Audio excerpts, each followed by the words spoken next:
Hello, good morning, नमस्कार प्रिय विद्यार्थियों। मैं कुलदीप कुमार एक बार फिर से आपका स्वागत करता हूं आपके अपने परिवार, आपके अपने यूट्यूब चैनल पर। जैसा कि आप सभी को पता है, हम भिन्न के ऊपर एक चैप्टर कर रहे हैं जवाहर नवोदय क्लास के लिए और बेसिक मैथ जिनका भी है उनके लिए। तो इसके अंदर हम पार्ट 5 लेकर के हाजिर हुए हैं। पार्ट 5 लेकर के। पार्ट 5 के अंदर हम क्या पढ़ने वाले हैं प्रिय बच्चों? हम जो प्रीवियस ईयर्स में आए हुए जमा या गुणा के ऊपर आधारित जो क्वेश्चंस हैं उनको करने वाले हैं। तो पहले मैं करता हूं जमा के ऊपर आधारित क्वेश्चन, जो जवाहर नवोदय विद्यालय 2011 की परीक्षा में आया हुआ क्वेश्चन है। क्वेश्चन क्या है? द सम ऑफ fractions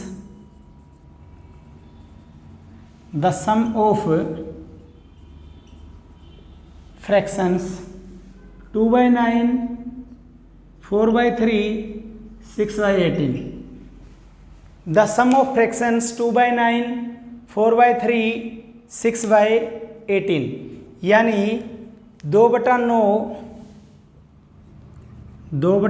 4/3, 6/18 का जोड़ क्या होगा? इस रूप में दे सकता है, इस रूप में भी लिख सकता है प्रिय विद्यार्थियों कि 2/9 जमा में 4/3 जमा में 6/18 बराबर क्वेश्चन मार्क।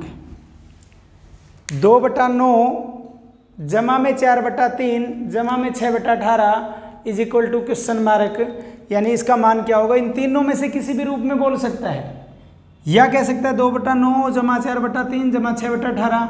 सिंप्लीफाई दिस, ये इसके आगे लिखा सिंप्लीफाई। तो हम समझ जाएंगे कि इनका क्या करना है प्रिय बच्चों, जोड़ करना है। ये क्वेश्चन इस रूप में जवाहर नवोदय 2011 की परीक्षा में पूछा गया था। ये मैंने अपने आप लिखा है। अब इन सभी का जोड़ करना है। 9, 3 और 18 का एलसीएम लेंगे। क्या लेंगे? एलसीएम। 9, 3 और 18 का एलसीएम कितना आया प्रिय बच्चों? 18 आया। अब देखिए 18 को 9 से भाग करूंगा तो भागफल 2 आएगा, उस 2 को 2 से गुणा करूंगा तो 4 आएगा प्रिय बच्चों। फिर 3 से भाग करूंगा 18 को तो 6 आएगा, 6 को 4 से गुणा करूंगा तो 24 आएगा। ठीक है प्रिय बच्चों। नेक्स्ट 18 को 18 से भाग करूंगा 1 आएगा, उस 1 को 6 से गुणा करूंगा तो 6 आएगा। तो 24 और 6 30, 30 और 4 34, 34 बटा में क्या आया? 18 आया। अब देखिए हमारा 34 बटा 18 आ गया। ऑप्शन हमारे सामने क्या थे? ऑप्शन था 17/9, दूसरा ऑप्शन था 16/9, अगला ऑप्शन था 2/5, उससे अगला ऑप्शन था 11/18। तो भिन्नों के जोड़ के ऑप्शन से इस क्वेश्चन के थे 17/9, 16/9, 2/5, 11/18। अब 4, 24, 6, 18 आया जो इसका जोड़ क्या है? 34/18, जो कि ऑप्शन में नहीं है। तो 34/18 के ऊपर नीचे कट रहा है सांझी वैल्यू से, तो 17/9 क्या आ गया प्रिय बच्चों? 17/9 आ चुका है। तो इसका आंसर क्या होगा? 17/9, जो कि हमारा पहला आंसर है। ये क्या है? हमारा इस क्वेश्चन का आंसर होगा। समझ गए? तो ये होता है भिन्नों का सरलतम रूप। भिन्नों का सरलतम रूप भी मैं आपको 1-2 न्यूमेरिकल करवा दूंगा। हो सकता है आगे की आने वाली परीक्षाओं में हमसे ये पूछा जाए कि भिन्नों का सरलतम रूप क्या होगा। तो जब ये 34/18 था ना, ये एक सांझी संख्या 2 से कट रहा था, तो 2 सांझा निकालने के बाद में जो बच जाता है वो भिन्न का क्या कहलाता है? सरलतम रूप कहलाता है। ठीक है प्रिय बच्चों। तो अब आता हूं मैं अपने अगले क्वेश्चन पे। ऐसा ही एक सम और भी आया हुआ है नवोदय की परीक्षा में। हिंदी में तो मैंने रब कर दिया, इंग्लिश में वैल्यू ही लिख देता हूं सिर्फ वही। जवाहर नवोदय विद्यालय 2003 की परीक्षा में भी एक ऐसा क्वेश्चन आया था। JNV का मतलब जवाहर नवोदय विद्यालय 2003 की परीक्षा में पूछा गया क्वेश्चन कि the sum of fractions 4/3, 5/9 and 4/3, 5/9 and 16/18। थोड़ा सा ही चेंज है, लगभग काफ़ी वैल्यूज वही है। मैं सोचा सेम है। उसमें था 5/9 की जगह क्या था? 2/9 था। उसमें 5/9 की जगह क्या था प्रिय बच्चों? सिर्फ 2/9, बाकी दोनों वैल्यू यही थी। ये 2003 की परीक्षा में, तो इसलिए मेरे को कंफ्यूज हो गया कि सेम सम तो नहीं है कहीं। The sum of fractions 4/3, 5/9, 16/18 Hindi में होगा तो क्या लिखा होगा 4/3, 5/9, 6/18 का जोड़ क्या होगा। ये है हमारा 2003 की परीक्षा का, वो था 2011 की परीक्षा का।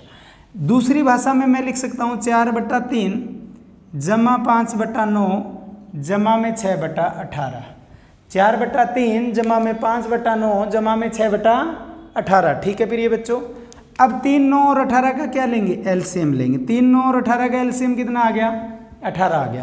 3, 9 और 18 का एलसीएम कितना आ गया फिर ये बच्चों, 18 आ गया। 18 को 3 से भाग करूंगा तो भागफल कितना आ गया, 18 को 3 से भाग करने पे भागफल आ गया 6। उस 6 को 4 से गुणा करूंगा तो 24 आ गया।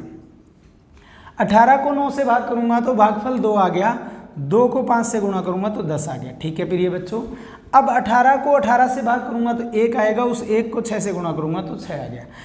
अब 10 और 6 16, 16 और 24 40, 40 बटा क्या आ गया, 18 आ गया। अब फिर देखिए फिर ये बच्चों, ऑप्शंस क्या है। ऑप्शन है पहला 2/5, अगला ऑप्शन है 11/18, अगला ऑप्शन है 19/9, अगला ऑप्शन है 20/9। तो देखिए हमारा आंसर आया 40/18। हमारा क्या आंसर आया, 40/18 आया बच्चों। तो इसको फिर काट दीजिए सामने वैल्यू से, 2 से कट रहा है, 2 पे 20 पे जाएगा, 2 पे 9 पे जाएगा, तो 20/9। और 20/9 हमारा कौन सा आंसर है, 20/9 हमारा आंसर होगा 20/9। ये आंसर क्या आ गया, 20/9 आ गया, डी आंसर यानी चौथा आंसर। क्लियर हुआ फिर ये बच्चों। ये था हमारा किसके ऊपर आधारित, जमा पे आधारित। अब हम कुछ वैल्यू करते हैं जो गुणा के ऊपर आधारित हैं। 3 या 4 सम आए हुए हैं नवोदय में गुणा पे, तो यानी गुणा आपके लिए बहुत ज़्यादा इंपॉर्टेंट हो जाती है। भिन्नों की गुणा के भी सम है और दशमलव भिन्न की गुणा का भी 1 या 2 सम आया हुआ है।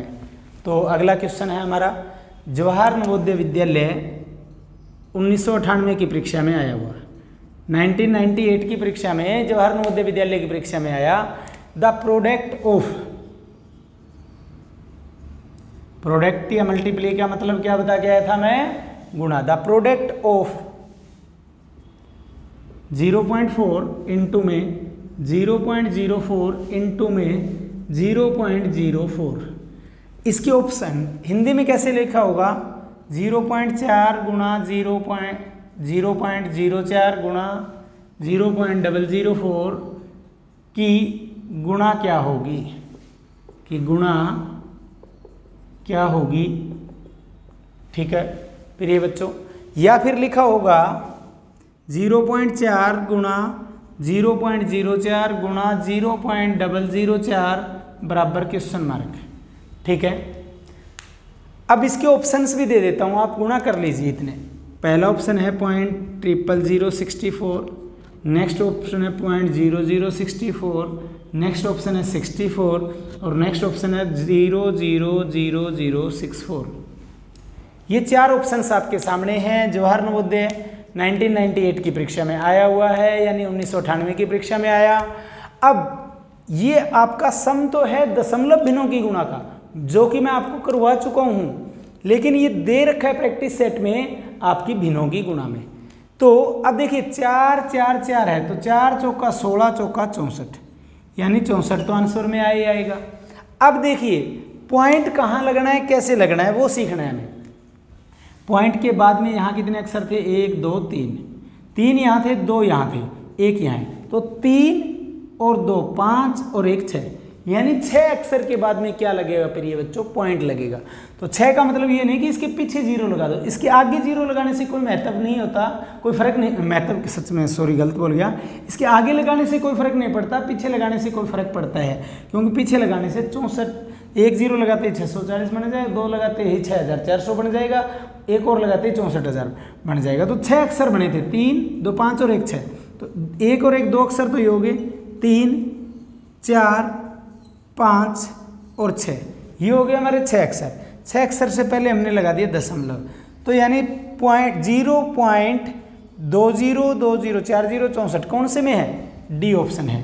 तो हमारा आंसर हो जाएगा फिर ये बच्चों, ये क्लियर है। 4th आंसर हमारा आंसर होगा। ये था हमारा नवोदय 1998 की परीक्षा। 1998 की दूसरी शिफ्ट में क्या आया था वो क्वेश्चन भी मैं आपको करवाता हूँ प्रिय बच्चों। उसमें आपको कैसे सम दे दिया, तो ये हो गया सभी का क्लियर कि कैसे पॉइंट लगेगा। गुणा करनी मुश्किल नहीं थी, पॉइंट ही एडजस्ट करना सीखना था। नेक्स्ट है हमारा जवाहर नवोदय विद्यालय 1998 की सेकंड शिफ्ट में क्या था,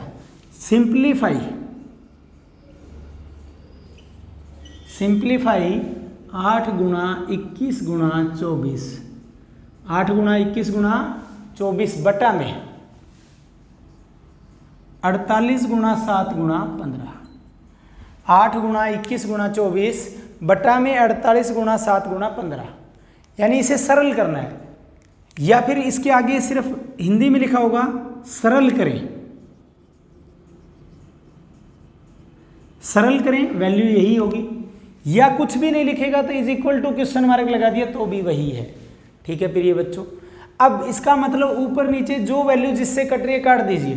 24 एकम 24, 24 दूना 48, 7 एकम 7, 7 तिया 21, 3 एकम 3, 3 पांजा 15, 2 एकम 2, 2 चौका 8, ऊपर तो बच गया 4 और नीचे बच गया 5, तो 4/5 क्या होगा हमारा आंसर होगा प्रिय बच्चों, जो कि ऑप्शन में सेकंड था।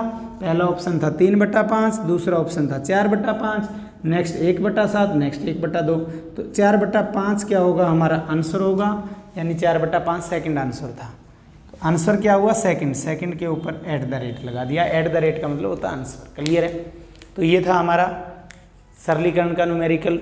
ये हो सकता है सिंप्लीफिकेशन में भी दे रखा हो, वैसे ये सिंप्लीफिकेशन का भी सम बनता है। ठीक है प्रिय बच्चों, कोई दिक्कत यहाँ तक, तो थोड़ा सा फास्ट जरूर करवा रहे हैं, कोई ज़्यादा सा लेंथी कंसेप्ट नहीं है। ठीक है, अब मैं अगला सम जो नवोदय की ही परीक्षा में गुणा पे ही आया हुआ है वो करवाता हूँ। ठीक है, तो कंसेप्ट बड़ा आसान है, कोई मुश्किल नहीं है। तो अब आता हूँ मेरे अगले क्वेश्चन के ऊपर जो नवोदय की 2002 की परीक्षा में आया हुआ है। जवाहर नवोदय विद्यालय 2002 की परीक्षा में आया हुआ क्वेश्चन है। क्वेश्चन कैसे आया है, the product of two numbers is, the product of two numbers is, product of two numbers is 5/4, the product of two numbers is 5/4 if one number is 5/6, if one number is 5/6, one number is 5/6, then what is the other number, then what is other number या another number लिखा होता है, what is other number, the product of two numbers is 5/4 if one number is 5/6 then what is the other number।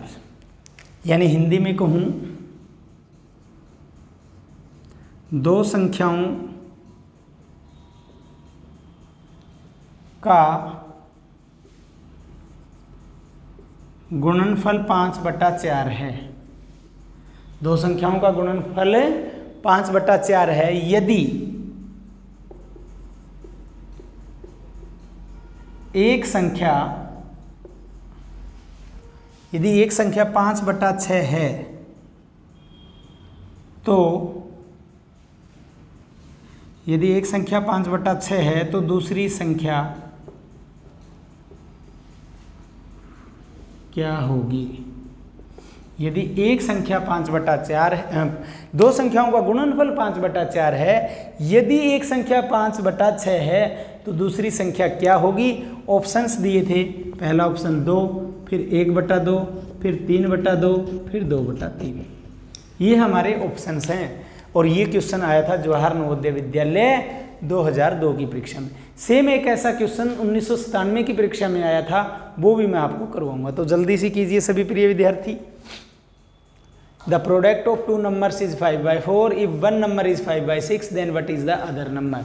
तो कैसे करेंगे, कोई भी दो संख्या, पहली संख्या गुणा में दूसरी संख्या बराबर उनका गुणनफल, यानी प्रोडक्ट यानी मल्टीप्लिकेशन आता है।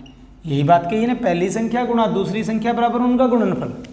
तो अब हमें दे क्या रखा होगा, या तो पहली संख्या दी होगी या दूसरी। पहली और दूसरी दोनों दे रखी है तो गुणनफल आ जाएगा। अब हमें गुणनफल दे रखा है, पहली दे रखी है तो दूसरी निकल जाएगी प्रिय बच्चों। अगर दूसरी दे रखी होती, गुणनफल दे रखा हो तो फिर पहली निकल जाएगी। अब देखिए गुणनफल कितना दे रखा है प्रिय बच्चों, 5/4। गुणनफल कितना दे रखा है, the product of two numbers is 5/4 if one number is 5/6। एक संख्या कितनी है, 5/6 गुणा में दूसरी संख्या क्या होगी, तो 5/6 गुणा दूसरी बराबर पहली संख्या दे रखी है 1 नंबर यानी फर्स्ट नंबर दे रखा है 5/6 गुणा में दूसरी संख्या, फर्स्ट नंबर लिख देता हूँ मैं यहाँ, सेकंड भी नंबर लिख देता हूँ। फर्स्ट नंबर 5/6 गुणा में सेकंड बराबर 5/4 है, तो 5/6 इधर गुणा हो रहा है उधर जाके। अब 5/6 था, इधर आके भाग होना था, भाग होना था तो मतलब रकम को पलट देंगे, 6/5 हो जाएगा। 5 से 5 कट गया, 2 दूनी 4, 2 तिया 6, 3 क्या आ गया, 2 आ गया प्रिय बच्चों। क्या आ गया, क्योंकि इधर भाग और गुणा हो रहा था, उधर जाके भाग करता, तो भाग को मैंने गुणा में बदल के रकम को क्या कर दिया प्रिय बच्चों, पलट दिया। तो काट के आंसर क्या आ गया, 3/2। 3/2 हमारा क्या आंसर था, सी यानी थर्ड। नवोदय में 1 2 3 4 के हिसाब से आंसर ऑप्शन में दिए होते हैं, पहला ऑप्शन, दूसरा ऑप्शन, तीसरा, चौथा, तो तीसरा ऑप्शन 3/2 हमारा आंसर हो जाएगा। क्लियर है बच्चों। सेम आगे भी एक संख्या और दे रखी है, बस वैल्यू ही चेंज है। 1997 में वो मैं वैल्यू ही चेंज करके लिख रहा हूँ, ठीक है प्रिय बच्चों, ताकि हमारा जल्दी सी जो है क्लास कंप्लीट हो जाए। तो अब आता हूँ मेरे नेक्स्ट वैल्यू पे, फिर उसके बाद में मैं नई टाइप का भी एक सम आपको करवाऊंगा। यहाँ थोड़ा सा क्लास लेंथी हो जाती है। अब देखिए क्या है, the product of two numbers is 6, value change होगी कि the product of two numbers is 6, ये यहाँ से भी रब कर देंगे। चलो, दो संख्याओं, the product of two numbers is 6 if one number is 5/3, one number is 5/3 then what is the other number, यानी दो संख्याओं का गुणनफल 6 है। दो संख्याओं का गुणनफल क्या है प्रिय बच्चों, 6 है। यदि एक संख्या 5/3 है तो दूसरी संख्या क्या होगी, तो सेम ही कंसेप्ट है, first number into second number is equal to गुणनफल। First number into second number is equal to गुणनफल है, यानी प्रोडक्ट उनका। गुणनफल को कहेंगे मल्टीप्लीकेशन ऑफ टू नंबर। अब फिर क्या दे रखा है, एक संख्या दोनों का गुणनफल दे रखा है। गुणनफल कितना दे रखा है, दोनों का गुणनफल 6 दे रखा है। एक संख्या कितनी दे रखी है, 5/3 दे रखी है प्रिय बच्चों। तो 5/3 गुणा में दूसरी संख्या हमें निकालनी है। 5/3 गुणा दूसरी संख्या बराबर 6। अब 5/3 इधर है, उधर जाके 3/5 हो जाएगा, गुणा में 3/5 हो जाएगा बच्चों। अब 3/5 है तो 6 तिया 18, 6 तिया 18/5, तो ये ऑप्शन था हमारा। ऑप्शन कैसे दे रखे थे, ऑप्शन था 3/5, दूसरा ऑप्शन 4/5, अगला ऑप्शन 18/5, अगला ऑप्शन था 12/5। तो 6 तिया 18, 18/5 यानी आंसर नंबर सी, ये हमारा आंसर हो जाएगा, यानी थर्ड। 1 2 3 नवोदय में तीसरे नंबर पे दिया होगा ये 18/5। ठीक है प्रिय बच्चों, ये थी प्रोडक्ट के ऊपर यानी गुणा के ऊपर आधारित क्वेश्चंस। तो अब करते हैं हम भिन्नों का सरलतम रूप, एक या दो न्यूमेरिकल। अभी तक की परीक्षाओं में मैंने नहीं देखा, हो सकता है आने वाली परीक्षाओं में सरलतम रूप पे आ जाए क्वेश्चन।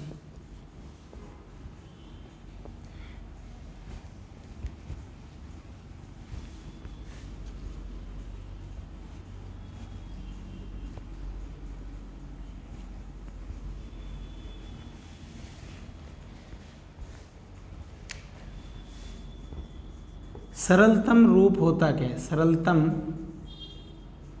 रूप जिसे कहेंगे सिंप्लीफाइड फॉर्म, जिसे क्या कहेंगे प्रिय बच्चों, सिंप्लीफाइड फॉर्म। सरलतम रूप यानी सिंप्लीफाइड फॉर्म जैसे कैसे होती है मैं बता देता हूं आपको प्रिय बच्चों। जैसे कि 50/70 है, 50 क्या है, 70 है। तो इस अंश और हर में से जो साझा आके कट रहा है, जैसे साझा क्या आ गया 10, 10 आने से 0 से 0 कट जाएगी, 5/7।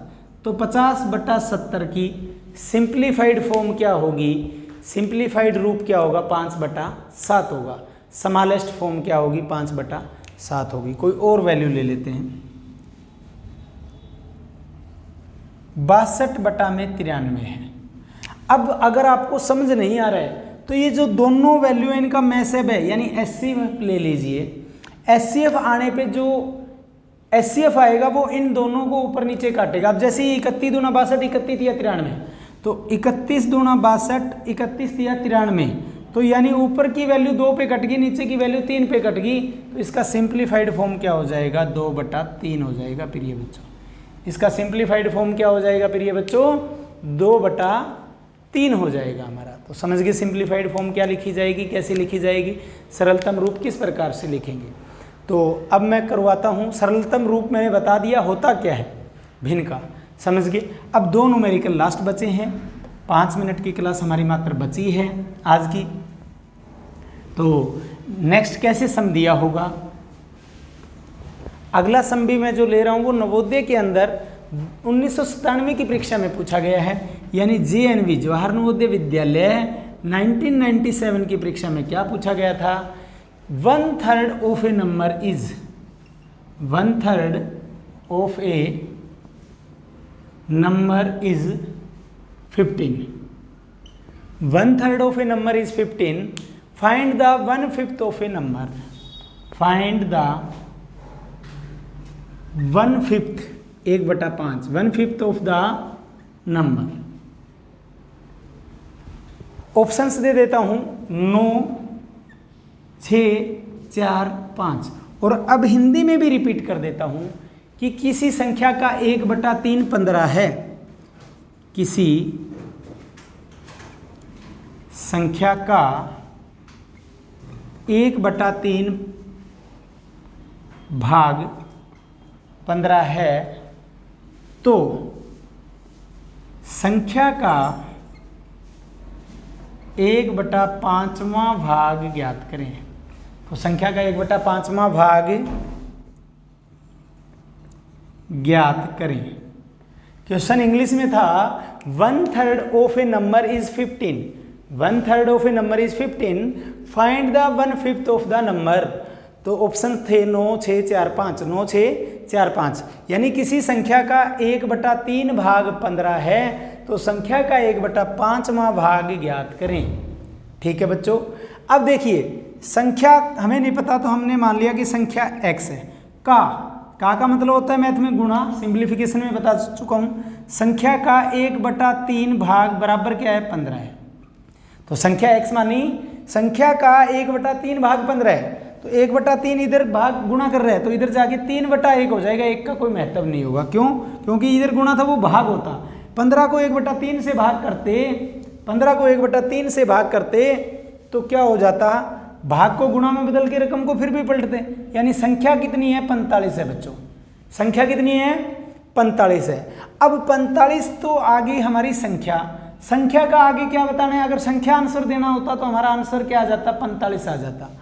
अब संख्या का, तो संख्या का 1/5वां भाग बताना है, तो संख्या 45 है, 45 का 1/5 भाग क्या होगा, गुणा में 1/5, 5 से 5 काट दिया, 5 निमा 45, यानी 9 आ गया। क्या आ गया, 9 आ गया।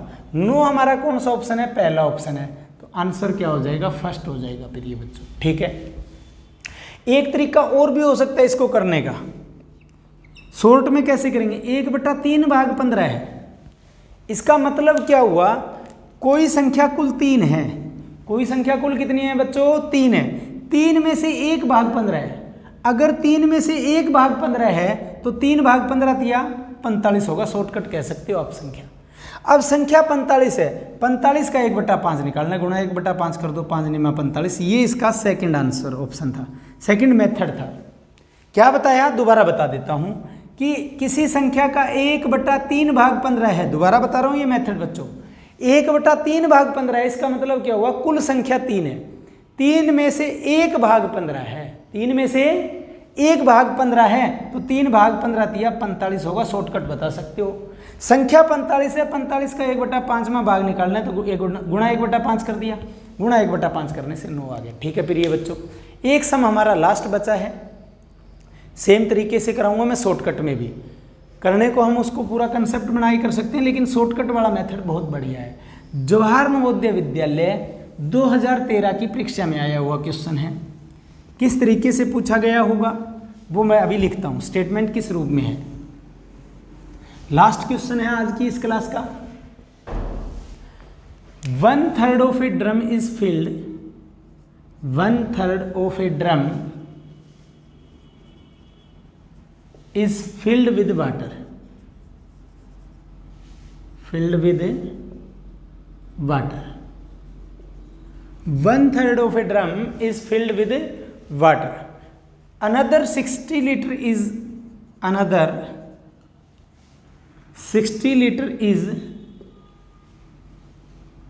60 liter is required to fill the drum. To fill the drum.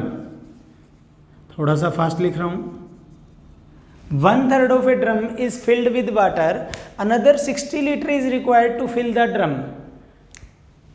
Then the capacity of drum is. Then the capacity of a drum is. क्या लिखा है? किसी ड्रम का 1/3 भाग भरा हुआ है। किसी ड्रम का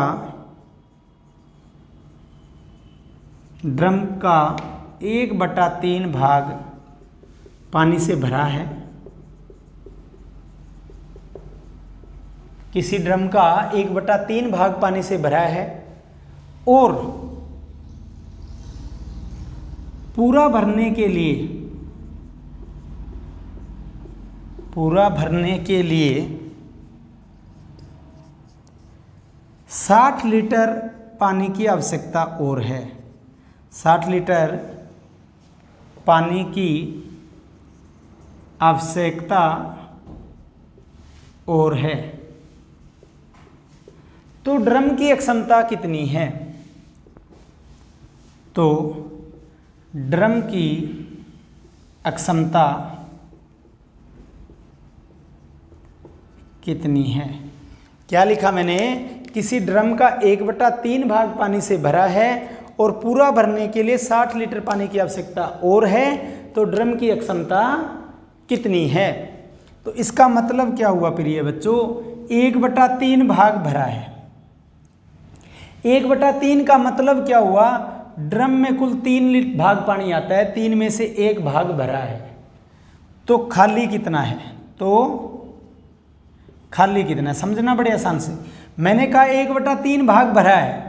1/3 का मतलब क्या हुआ? कुल 3 भाग पानी आता है, 3 में से 1 भाग भरा है। अगर 3 में से 1 भाग भरा है तो खाली कितना है बच्चों? 2/3 भाग खाली है। कई क्या करेंगे? कहेंगे कि कुल पानी 1 आता है, 1 में से 1/3 घटा दो तो भी क्या आना है? 2/3। तो हमें क्यों उलझना है इस बात में? हमने कहा 1/3 का मतलब ये हुआ कि कुल भाग 3 है, 3 में से 1 भाग भरा है तो खाली कितना होगा? 2/3। क्योंकि 3 में से 1 भरा है तो 2 बच गया खाली। तो 2/3 भाग पानी आना है। और 2/3 में कितना पानी आता है? 60 आता है। तो 2/3 में 60 का मतलब क्या हुआ? 2/3 भाग 60 के बराबर है, क्योंकि 2/3 भाग खाली है। और उस 2/3 भाग में कितना आएगा? 60 लीटर पानी आएगा बच्चों। 2/3 भाग 60 के बराबर होगा तो इसका मतलब 2 भाग में 60 आता है, तो 1 भाग में 2 एकम 2 2 3 60, यानी 1 भाग में 30 आता है। तो 3 में कितना आएगा? 30 3 90 लीटर पानी आएगा। तो इसका आंसर होगा 90 लीटर। तो ऑप्शन था हमारा, पहला ऑप्शन था 120 लीटर, दूसरा ऑप्शन था 90 लीटर, अगला ऑप्शन था 30 लीटर, अगला ऑप्शन था 60 लीटर। तो 90 हमारा कौन सा ऑप्शन था? दूसरा ऑप्शन था 90 लीटर। दोबारा बता देता हूँ, बहुत आसान कंसेप्ट है। 1/3 भाग भरा है, इसका मतलब ये हुआ कि कुल 3 भाग पानी आता है, 3 में से 1 भाग भरा है। कुल 1/3 का मतलब क्या हुआ? कुल 3 भाग पानी आता है, 3 भाग में से 1 भाग भरा है, 3 में से 1 भाग भरा है। तो खाली कितना है? 2/3 भाग है। खाली कितना है प्रिय बच्चों? 2/3 भाग है। तो 2/3 भाग खाली, इसका मतलब क्या हुआ? 2/3 में फिर 60 आएगा, क्योंकि बाकी बच्चे में कितना आता है? 1/3 of a drum is filled with water, another 60 litre is required to fill, यानी 60 लीटर और चाहिए। तो 2/3 भाग को भरने के लिए कितना चाहिए प्रिय बच्चों? 60 लीटर चाहिए। 2/3 भाग का मतलब हो गया 2 भाग को भरने में 60 चाहिए, तो 1 भाग को भरने में 30 चाहिए। 2 से काट दिया ना, 2 को 60 से काट दिया 30, यानी एक भाग को भरने में 30 लीटर चाहिए, तो 3 भाग को भरने में कितना चाहिएगा प्रिय बच्चों? 30 या 90, यानी 90 लीटर पानी चाहिएगा। तो 3 भाग ही पूरा था, 90 लीटर फिर क्या आ गया क्षमता, तो आंसर क्या होगा? सेकंड होगा। तो ये था हमारा नवोदय की जो भिन्न के ऊपर चैप्टर चल रहा था उसका पार्ट 5। और नेक्स्ट जितने भी टाइप के सम बच गए हैं उन सभी सम्स को मैं हमारी नेक्स्ट जो पार्ट आएगा उसमें कंप्लीट कर दूंगा। तो आने वाला जो नेक्स्ट पार्ट रहेगा, नेक्स्ट क्लास रहेगी, उसमें भिन्न का चैप्टर हमारा कंप्लीट हो जाएगा। तो आज की क्लास में प्रिय विद्यार्थियों इतना ही।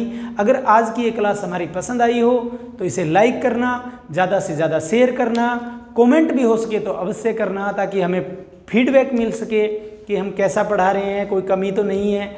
और अभी तक अगर आपने हमारे इस चैनल को सब्सक्राइब नहीं किया तो हमारे चैनल को भी अवश्य सब्सक्राइब करना। आज की क्लास में प्रिय विद्यार्थियों इतना ही। तो धन्यवाद, जय हिंद।